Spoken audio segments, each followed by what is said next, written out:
Dear students, welcome to my YouTube channel Ajay Chaurasia HLVN। My self Ajay Kumar Chaurasia. मैं आपको doctor मनोहर जी की book से चैप्टर वाइज सिलेबस सॉल्व करके अपने YouTube चैनल पे अपलोड करता हूँ। आप प्रतिदिन शाम को 7 बजे हमारा वीडियो देखें, जिससे आप यूपी बोर्ड में तैयारी करके अच्छे नंबर ला सकते हैं। पिछले वीडियो में मैंने एक्सरसाइज 3E को सॉल्व किया था। आज उसी क्रम में चैप्टर था दो चर वाले रैखिक समीकरण युग्म, एक्सरसाइज 3F का पहला सवाल हल करेंगे। देखिए बेटा, यहाँ पर कहा गया A और B की मासिक आय का अनुपात 9:7 है। A और B की मासिक आय का अनुपात, देखो बेटा सवाल कितने सरल हैं। अनुपात दिया हुआ है 9:7, ध्यान से समझिएगा 9:7। तो ये इनकी मासिक आय हुई, तो A की मासिक आय, ध्यान से समझिएगा, जब अनुपात में लिखा हो तो आपको क्या करना होता, उनको किसी मासिक आय, ठीक है, किसी चर राशि के साथ लिख दें। ये 9x हो गई और B की मासिक आय हो गई आपकी 7x। क्लियर। आगे इन्होंने कहा है मासिक व्यय, जो मासिक व्यय है, मासिक व्यय, ठीक है, यह दिया हुआ 4:3 में, 4:3। तो देखिए बेटा A का व्यय क्या हो गया, A का व्यय यानी कि मासिक व्यय, ठीक है, यह हो गया 4। अब यहाँ पे x चर राशि मान यहाँ y मान लो, और B का व्यय जो हो गया वो 3y हो गया, ठीक।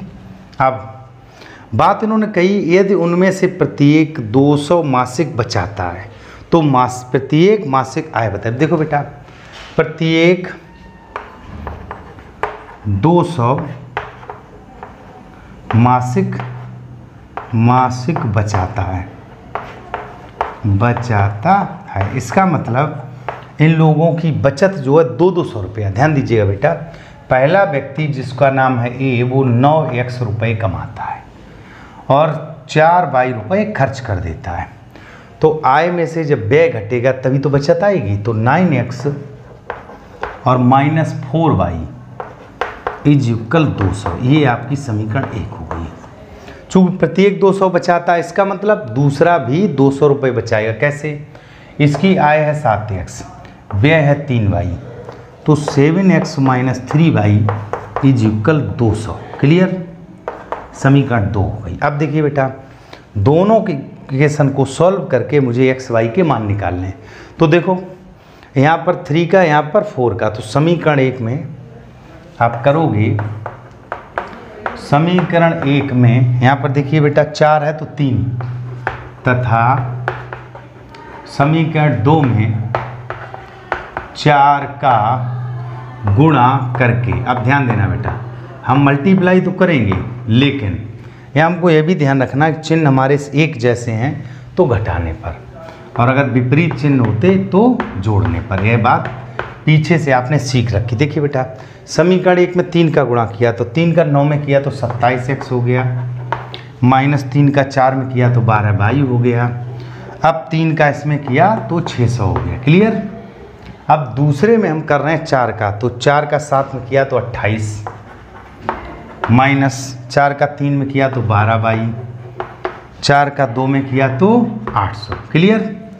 अब घटाने पर चिन्ह बदल जाएगा, तो ये माइनस, ये प्लस हो जाएगा माइनस, देखिए ये कट गई। 27x - 28x तो आपका -x बचा।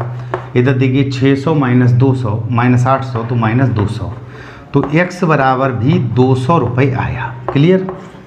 x बराबर 200 समीकरण 1 में रखने पर। अब देखो बेटा, समीकरण 1 में हम x बराबर 200 रखेंगे। एक हमारा 9x, तो ध्यान दीजिएगा 9x -4y -4y is equal दिया हुआ 200। तो देखिए बेटा, ये हो गया 1800, 200 के इधर लाए तो -200 इज इक्वल 4y, ये आपका रह गया 1600 इज इक्वल 4y। 4 का भाग देंगे तो 4 चौकू 16, तो y इज इक्वल आपका 400 आ गया। अब ध्यान दीजिएगा, मैंने क्या किया, समीकरण में आय का 9:7 अनुपात दिया, तो ए की आय 9x हो गई, बी की 7x हो गई, व्यय का अनुपात 4:3 है, तो ए का व्यय 4y हो गया, बी का व्यय 3y हो गया। तो जो इनकी बचत है आय माइनस व्यय, तो 9x minus 4y is equal 200। दूसरा 7x minus 3y is equal 200। दोनों को हल कर लिया, x का मान 200 और y का मान 400 निकाल लिया। अब ध्यान दीजिएगा, इन्होंने हमारे क्वेश्चन पूछा है तो प्रत्येक की मासिक आय, तो आपको नीचे लिखना है अतः ए की मासिक आय। देखो बेटा, ए की मासिक आय, देखो बेटा ए की मासिक आय क्या थी, क्या मानी मैंने 9x, तो 9 इंटू एक्स का मान कितना है 200, तो ए की मासिक आय कितनी हो गई 1800। क्लियर। अब बी की मासिक आय, बी की मासिक आय मैंने क्या मानी है बेटा 7x, तो 7 इंटू 200, तो ये 1400 आ गई। अब जैसे मान लो 1400 रुपये, ये इसकी आय, ये इसकी आय, 1800 और 1400। अब हो सकता है मन में थोड़ा डाउट हो कि कहीं हमारा उत्तर गलत तो नहीं है, तो चेक कर लीजिएगा। ए से निपटते हैं। ए का व्यय 4y, y का मान 400, तो 400 को 1600 हो गया, 1800 था 1600 खर्च कर दिया, 200 बच गया। बी चेक करते हैं। बी का व्यय 3y है, तो 4 तियाँ 1200, आमदनी 1400, 1400 माइनस 1200, तो 200 रुपये शेष बचेगा।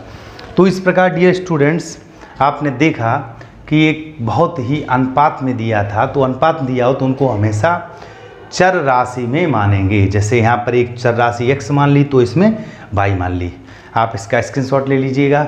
हम चलते हैं अपने अगले प्रश्न पर। अगला प्रश्न दिया हुआ बेटा संख्याओं पे आधारित, तो देखिए बेटा इसका स्क्रीनशॉट ले लीजिएगा सभी स्टूडेंट्स, और बने रहिए वीडियो में अंत तक। बहुत अच्छे प्रश्न आने वाले हैं और आप बहुत आसानी से क्वेश्चन सीख जाएंगे। देखिए बिल्कुल कठिन नहीं है, बस रेगुलर मैंने आपसे कहा शाम को 7 बजे वीडियो को देखिएगा। देखो बेटा क्वेश्चन नंबर 2, तो जब भी 2 अंकों की संख्या की बात आए, तो देखिए बेटा संख्या जैसे मान लो सिंपल सा 12 अंक है, 12 एक संख्या है, तो इसमें इकाई का अंक 2 है, दहाई का अंक 1 है, तो अंक तो हो गया ऐसे समझो जैसे बेटा 12 है, ठीक।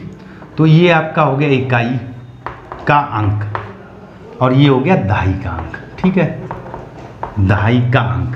तो बात करते हैं अंक की, दहाई का अंक और ये इकाई का अंक, ठीक है।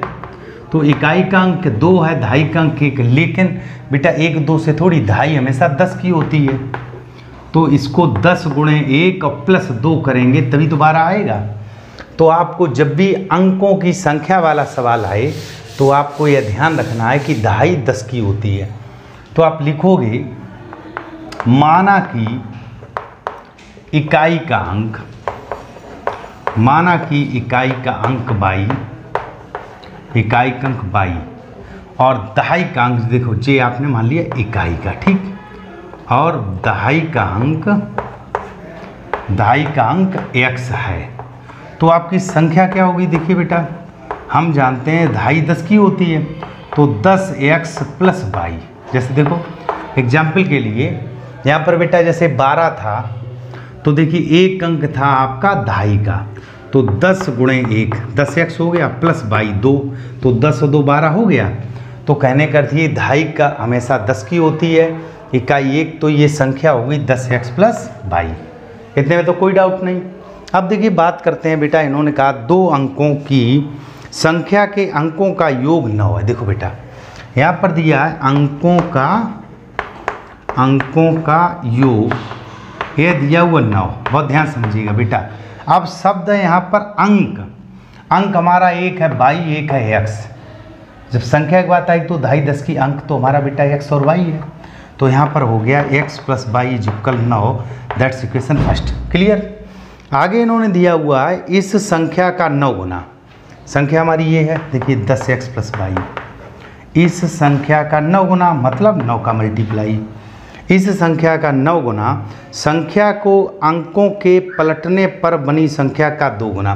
संख्या का अंक पलट दो, अंक पलटने पर क्या होगा, अब यहाँ पर y हो जाएगा और यहाँ पर x हो जाएगा। ध्यान समझना, इस संख्या का 9 गुना संख्या के अंक पलटने पर प्राप्त संख्या का 2 गुना है। तो इसका 2 गुना है, मतलब ये दोनों बराबर है। फिर समझिएगा, संख्या का 9 गुना अंकों के क्रम पलट दें, यानी अंक पलट दें, दहाई की जगह इकाई आ जाए, इकाई की जगह दहाई आ जाए, इसका 2 गुना ये है, मतलब बराबर है। तो देखो बेटा, ये हो गया 90x plus 9y is equal 20y और प्लस 2x। क्लियर? बहुत ध्यान से समझिएगा, क्वेश्चन में कुछ नहीं है, बस आपको समझना है कि ये कह क्या रहा। देखो बेटा, 90x और 2x इधर लाई तो डायरेक्ट हटाई दे रही है, 88x बच गया। ठीक है, बराबर। देखो बेटा, 90x माइनस 2x तो 88x हो गया, 20y माइनस 9y तो कितना बचा, 11y, 11 × 88 तो 8x बराबर 22। ये समीकरण 2 हमारा हो गया। ठीक है, 8x बराबर 22 समीकरण 2 हो गया। अब 8x बराबर मैंने 22 निकाल लिया, बहुत ध्यान से समझिएगा, 8x बराबर 22 निकाल लिया और पहला समीकरण x प्लस y बराबर 9। तो अब आपको लिखना है समीकरण 1 व 2 से। क्या लिखना है? समीकरण 1 व 2 से। देखो बेटा, जब 1 व 2 से हम हल करेंगे तो x प्लस y 9 है, यहाँ y की जगह 8x है, तो x प्लस y की जगह 8x बराबर 9, तो 9x बराबर 9, तो x बराबर 1 आ गया। x बराबर 1 इसी समीकरण रख दीजिएगा, तो देखो 1 प्लस y बराबर 9, तो y बराबर हो गया 9 - 1 अर्थात y बराबर 8। अब देखिए बेटा, फिर समझ लो, इन्होंने कहा 2 अंकों की एक संख्या, जब भी अंकों की बात आए संख्या की तो हर क्वेश्चन में यही मानना है, इकाई का अंक x, दहाई का अंक y, तो संख्या 10x प्लस y। फिर का अंकों का योग 9 है तो x प्लस y 9 हो गया। उसके बाद अंकों का स्थान बदल दें, मतलब अंक परिवर्तित कर दें, तो जो प्राप्त संख्या उसका 2 गुना इस संख्या के 9 गुने के बराबर। तो यहाँ से मैंने इसको सोल्व किया तो y बराबर 8x आया, मैंने यहाँ रख दिया तो x बराबर 1 और y का मान आया 8। तो इन्होंने बेटा संख्या पूछी होगी, यही कहा है, तो संख्या बताओ। आप लिखेंगे अतः संख्या। बेटा आपकी संख्या क्या थी? 10x प्लस y, 10x और प्लस y, तो 10 × 1 = 10 और 8 = 18। अब चेक करते हैं क्या हमारा उत्तर सही है। इन्होंने पहली बात कही अंकों का योग 9 है, तो 8 और 1 9। क्लियर? आंसर बिल्कुल सही। अंक का 9 गुना करें। देखिए बेटा, 18 × 9 करें, बहुत ध्यान से समझिएगा, अंक का 9 गुना। तो देखो बेटा 18 × 9 किया, ठीक है। उसके बाद देखिए बेटा, ये मैंने किया तो 162 हो गया।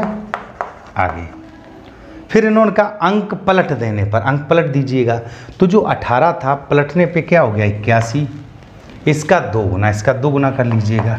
तो देखिए 2 × 1 = 2 = 8 16, तो ये भी 162 आया। यही कह रहे हैं कि अंकों का 9 गुना, तो अंक हमारा कितना था 18, उसका 9 गुना किया तो 162 हो गया। अंक उलट देने पर तो 18 का उल्टेंगे बाई, यानी कि दहाई की जगह इकाई, इकाई की जगह दहाई, तो ये 81 हो गया। इसका 2 में मल्टीप्लाई किया तो 162। तो हमारा आंसर बिल्कुल सही आ रहा है। तो डियर स्टूडेंट्स, यह मैं उम्मीद करता हूँ कि यह आपको क्वेश्चन बहुत अच्छे से समझ में आया होगा और अंक वाले सवाल इसी प्रकार हल होते हैं। तो बने रहिए बेटा वीडियो में, और मैं चलता हूँ अगले प्रश्न पर। और देखिए बेटा, आप सभी स्टूडेंट्स स्वयं हमारी शाम को 7 बजे क्लास अटेंड करें, दूसरा अपने दोस्तों को भी बताएं और उनको यह कहकर बताएं कि आप केवल क्लास एक बार देखिएगा और यदि अच्छा लगे तो रेगुलर देखिएगा, अच्छा ना लगे तो बिल्कुल नहीं देखना। ठीक है। क्वेश्चन नंबर 3, इन्होंने कहा एक पुस्तक विक्रेता ने अपनी पुस्तक ₹24 में बेचकर उतने ही प्रतिशत लाभ उठाया जितने रुपए में उसने पुस्तक खरीदा था। बेटा मान लो 10 रुपये में खरीदा था, 10% लाभ उठाया, तो आप लिख माना कि विक्रेता ने X रुपये की पुस्तक खरीदी। ध्यान देना, X रुपये की पुस्तक खरीदी। क्लियर? उसके बाद इन्होंने कहा है कि विक्रेता ने 24 में बेची और उतने प्रतिशत लाभ उठाया जितने की पुस्तक खरीदी थी, तथा ये आपका जो विक्रेता ने खरीदी इसी को हम क्रय मूल्य कहते हैं। ठीक है बेटा, तो आपका क्रय मूल्य क्या हो गया, क्रय मूल्य यह हो गया 100 रुपया। क्लियर, 100 रुपये में उसने खरीदी। उसके बाद उतना ही लाभ लिया, तो लाभ क्या लिया, 100% लाभ लिया। ध्यान से, लाभ लिया। ठीक, इन्होंने बेटा यही तो कहा है कि उतने ही प्रतिशत लाभ लिया। अब देखो बेटा, लाभ या हानि हमेशा किस पे निकलता, क्रय मूल्य पे। तो जो लाभ आ गया, बहुत ध्यान से समझना, लाभ बराबर क्रय मूल्य का, जैसे मान लो 100 रुपये था मूल्य, तो 100 रुपये का 100%। ठीक है, क्रय मूल्य जो था उतने ही प्रतिशत। तो जैसे x था तो x का x%, बहुत ध्यान से समझिए, x का x%, तो ये हो गया x गुणे x बटे 100। क्लियर, अर्थात x²/100 यह आपका लाभ हो गया। अब विक्रय मूल्य जो है, जो उसने बेची है, तो विक्रय मूल्य 24 रुपया, विक्रय मूल्य बराबर 24 रुपया। क्लियर, ठीक। अब आप जानते हो कि जैसे मैंने कोई वस्तु खरीदी और फिर मैंने उसमें मान लो जैसे 100 रुपये की खरीदी और 5 रुपये लाभ लेकर तो 105 में बेच दी, तो इसका मतलब जितने मूल्य में खरीदी उसको क्रय मूल्य कहते हैं। उसमें जब लाभ को ऐड कर देंगे, जोड़ देंगे, तो हमारा क्या हो जाएगा, विक्रय मूल्य। तो देखिए बेटा, आप लिखोगे विक्रय मूल्य बराबर, विक्रय मूल्य बराबर क्रय मूल्य और प्लस लाभ, ये होता है। ठीक है बेटा, तो विक्रय मूल्य हमारा कितना है, 24 रुपया। 24 इक्वल क्रय मूल्य x है और यह है x²/100। ठीक, 100 का दोनों ओर मल्टीप्लाई कर दो, तो ये हो गया 2400, ये हो गया 100x और प्लस x²। सारी पद एक तरफ कर लो। तो देखो बेटा, हम मान लो बराबर को उधर ले गए, तो x² plus 100x minus 2400 equal 0। इतना आपको समझ में आया होगा। एक बार इसको फिर देख लीजिएगा। आपको क्या करना है कि सीधा सा बेटा, जब हम यहाँ पर लाभ अगर 1% है, तो चूंकि x हमारा क्या है, क्रय मूल्य, तो लाभ अगर उन्होंने स्पष्ट कहा है कि जितने में पुस्तक खरीदी उतने प्रतिशत लाभ। 100 रुपये में पुस्तक खरीदी है तो x% लाभ, तो जो लाभ निकलेगा वो x पे ही तो निकलेगा, तो x का x%। इतना समझ में आ गया। अब देखो बेटा, यहाँ पर हमको फैक्टर करने हैं, फैक्टर करके मान निकालना। तो देखो बेटा, यहाँ पर इधर हल किए ले रहे, सिंपल सा x² प्लस, यहाँ पे एक ब्रैकेट बना लीजिएगा, थोड़ा छोटा पड़ेगा, थोड़ा बढ़ाई ले रहे। देखिए बेटा, जैसे बीच वाले पद को तोड़ना होता है, तो यहाँ पर बेटा एक ब्रैकेट बना लो और x और माइनस 2400 इक्वल 0। ठीक है बेटा, अब 2400 के ऐसे गुणनखंड करें जो घटकर 100 हो जाए। तो 12 दूनी 24, तो 120 माइनस 20। देखो बेटा, 120 में से 20 गया 100, 12 दूनी 24, तो 24 ये आपका हो गया।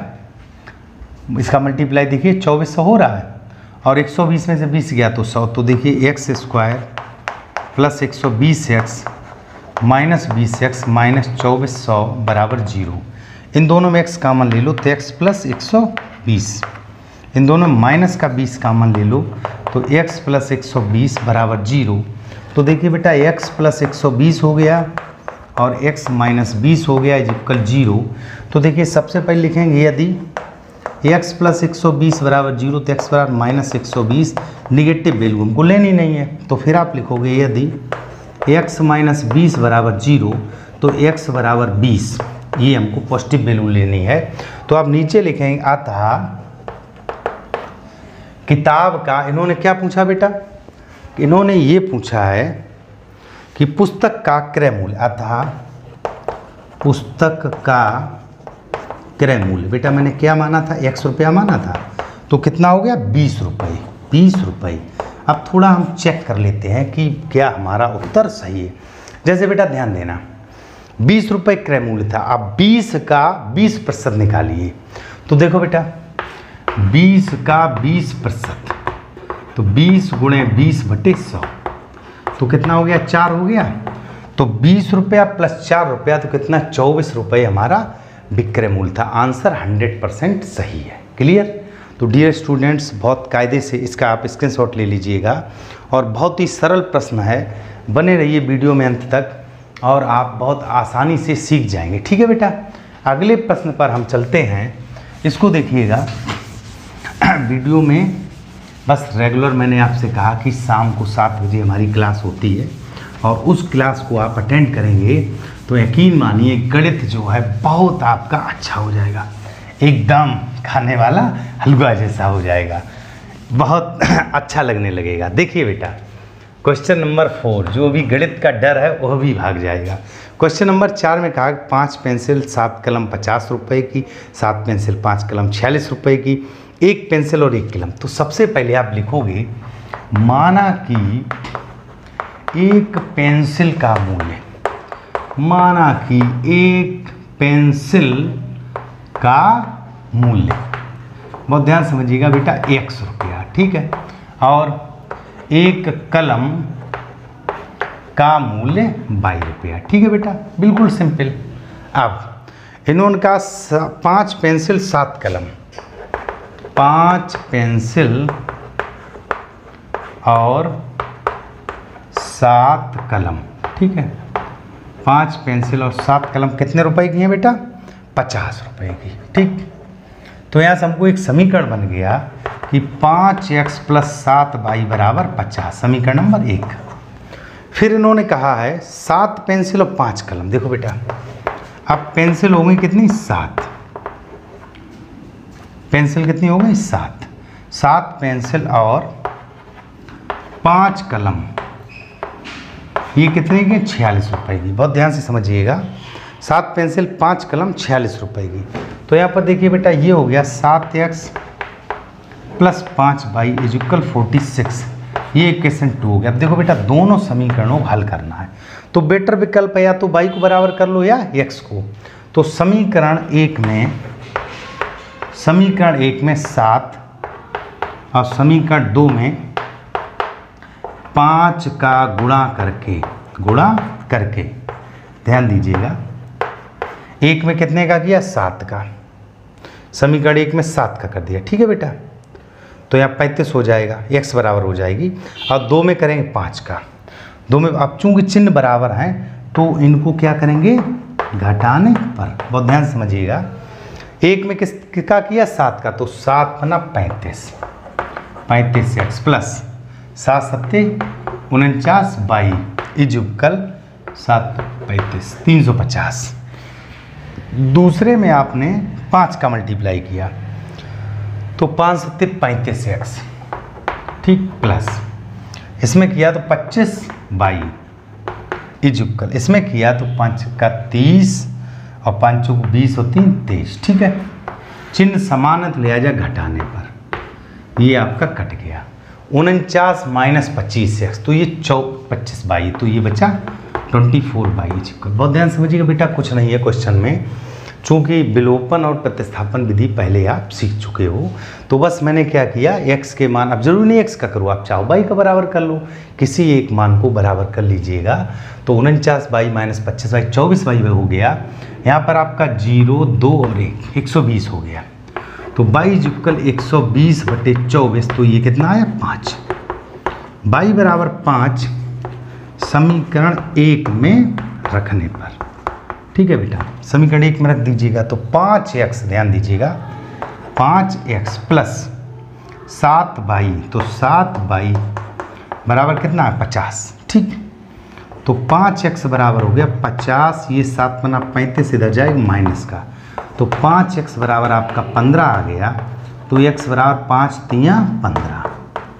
ठीक है, तो x बराबर कितना आ गया? 3। तो आपको नीचे एक लाइन लिखनी है, अतः एक पेंसिल का मूल्य 3 रुपये है और एक कलम का मूल्य 5 रुपये। आप चेक कर लेते हैं बेटा। पहली शर्त में 5, तो देखो बेटा 5x और 7y, तो 5 × 3 = 15 और प्लस 7 × 35, देखिए 50 हो रहा है। क्लियर। दोबारा 7x, तो 7 × 3 = 21 और प्लस y कितना है? 5, तो 5 × 5 = 25, तो देखिए ये आपका 46 हो रहा है। तो इसका मतलब आंसर हमारा एकदम सही है। तो स्टूडेंट्स बहुत ध्यान से समझिएगा, बहुत ही सरल प्रश्न आ रहे हैं और इनको आप अच्छे से सीख भी सकते हो और बोर्ड एग्जाम में इन क्वेश्चंस को आसानी से हल भी कर सकते हो। ठीक है बेटा, इसका स्क्रीनशॉट ले लीजिएगा। अब हम चलते हैं अपने अगले प्रश्न पर, बने रहिए वीडियो में अंत तक। और देखिए बेटा, अब इस वीडियो का आज का लास्ट सवाल करते हैं, फिर अगले वीडियो में हम आगे इस एक्सरसाइज को हल करेंगे। स्टूडेंट्स बस रेगुलर आप हमारी क्लास लीजिएगा। अब देखिए बेटा, अंतिम क्वेश्चन जो है वो है आपका, इन्होंने कहा है एक व्यक्ति कुछ मासिक वेतन पर नौकरी शुरू करता है और प्रत्येक वर्ष उसके वेतन में एक नियत वृद्धि होती है। ध्यान देना, जब इन्होंने कहा कि कुछ, तो आप लिख लीजिएगा, माना कि उसका मासिक वेतन X रुपये है। ठीक है, माना कि और ये बेटा ये भी कहा कुछ मासिक वेतन से नौकरी शुरू करता है।